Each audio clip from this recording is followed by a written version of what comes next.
اعوذ باللہ من الشیطان الرجیم بسم اللہ الرحمن الرحیم رب اشرح لی صدری ویسر لی امری واحلل عقدۃ من لسانی یفقہوا قولی۔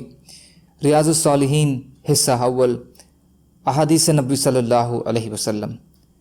گھمنڈ اور تکبر اور خود پسندی حرام ہے۔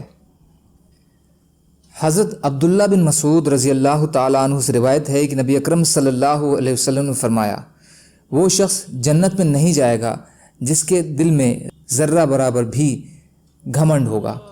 ایک آدمی نے سوال کیا، آدمی کو یہ پسند ہے کہ اس کا لباس اچھا ہو اور اس کے جوتے اچھے ہوں؟ آپ صلی اللہ علیہ وسلم نے جواب ارشاد فرمایا، یقیناً اللہ تعالی جمیل صاحب جمال ہے اور وہ جمال کو پسند فرماتے ہیں۔ تکبر کا مطلب حق بات کو ٹھکرانا اور لوگوں کو حقیر سمجھنا ہے۔ مسلم شریف۔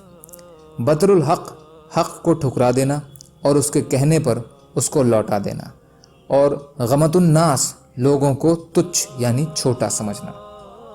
فائدہ: ذرہ چھوٹی سی چیٹی کو کہتے ہیں اور کچھ کے نزدیک سورج کی کرنوں میں چمکنے والے ذرے ہیں جو صرف روزن دیوار سے نظر آتے ہیں۔ اس کے ایک ذرے کا اندازہ کر لیجئے کہ اس کی کیا مقدار ہے۔ گھمنڈ اور تکبر کی اتنی مقدار بھی اللہ کو پسند نہیں۔ اگر اس گھمنڈ کے بنا پر وہ اللہ اور اس کی باتوں پر ایمان لانے سے انکار کرے گا تب تو اس کے جہنمی ہونے میں کوئی شک نہیں ہے، اور اگر اس کا گھمنڈ ایسا ہے کہ وہ مال و دولت یا حسن و جمال یا شان و پد یا علم و فضل یا حسب و نسب کی وجہ سے اپنے کو اونچا اور دوسروں کو چھوٹا سمجھتا ہے یا حق بات ماننے میں ہٹ دھرمی کرتا ہے، تو یہ گھمنڈ بھی اللہ کو ناپسند ہے اور یہ شروع ہی سے جنت میں نہیں جائے گا، بلکہ سزا بھگتنے کے بعد ہی جنت میں جانے کا حقدار ہوگا۔ دوسرا، گھمنڈ و غرور کے بنا اچھا لباس وغیرہ پہننا جائز ہے۔ حضرت سلمہ بن عقو رضی اللہ تعالی عنہ سے روایت ہے کہ ایک آدمی نے رسول اللہ صلی اللہ علیہ وسلم کے پاس اپنے بائیں ہاتھ سے کھایا تو آپ صلی اللہ علیہ وسلم نے فرمایا، اپنے دائیں ہاتھ سے کھاؤ۔ اس نے کہا، اس کی میرے اندر طاقت نہیں ہے۔ آپ صلی اللہ علیہ وسلم نے فرمایا، تو نہ ہی طاقت رکھے۔ اس کو صرف گھمنڈ نے آپ صلی اللہ علیہ وسلم کی بات ماننے سے روکا تھا۔ راوی نے بیان کیا کہ اس کے بعد وہ آدمی اپنے دائیں ہاتھ کو اپنے منہ کی طرف نہیں اٹھا سکا۔ مسلم شریف۔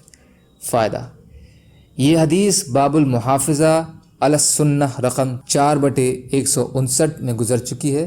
یہاں گھمنڈ کی خرابی اور گھمنڈیوں کے برے انجام کو بیان کرنے کے لیے ذکر کیا گیا ہے جو اس حدیث سے واضح ہے۔ سبحان اللہ و بحمدہ، سبحانک اللہم و بحمدک، اشہد ان لا الہ الا انت، استغفرک و اتوب الیک۔